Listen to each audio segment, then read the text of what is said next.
Ma'am చాలామంది కూడా diabetes ఉన్నవాళ్ళు సర్జరీకి వెళ్ళాలంటే భయపడుతుంటారు. సో, మోకాళ్ళ నొప్పులు కావచ్చు, లేదంటే నడుము నొప్పులు ఉన్నవాళ్ళు కావచ్చు. అట్లాంటి వాళ్ళు పీఆర్‌పీకి వచ్చారు అనంటే వాళ్ళ పెయిన్ అనేది తగ్గించుకోవచ్చా అండి? యాహ్! సీ పీఆర్‌పీ ఏ పేషెంట్స్‌కి సూట్ అవుతుంది. సో, డయాబెటిస్ ఉంటే ఇది పీఆర్‌పీ వర్క్ అవుతుందా లేదా ఇది క్వెషనే లేదు.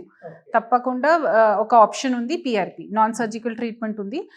బికాజ్ డయాబెటిస్‌లో అగైన్ ఇన్ఫెక్షన్‌కి ఛాన్సెస్ ఎక్కువ ఉంది. కొన్నిసార్లు అన్‌కంట్రోల్డ్ షుగర్ ఉంటే కష్టం అవుతుంది. Yes. So, yes. PRP meaning platelet rich plasma therapy. ఇది పేషెంట్ బ్లడ్ నుంచి బ్లడ్ తీస్తాను, ప్రాసెస్ చేస్తాము.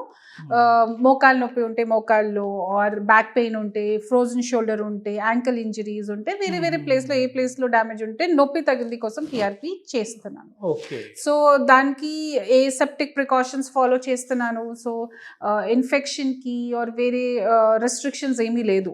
ఓకే. యూజువల్‌గా డయాబెటిక్స్ పేషెంట్స్‌లో వాకింగ్ చెయ్యాలి. ఓకే. ఎందుకంటే షుగర్ కంట్రోల్ కోసం, ఇంకా మెటబాలిజం ఇంప్రూవ్‌మెంట్ కోసం తప్పకుండా వాకింగ్ అన్నీ చేయాలి. సో, మోకాలు నొప్పి ఉంటే, బ్యాక్ పెయిన్ ఉంటే వాకింగ్ రిస్ట్రిక్ట్ అవుతుంది. ఓకే.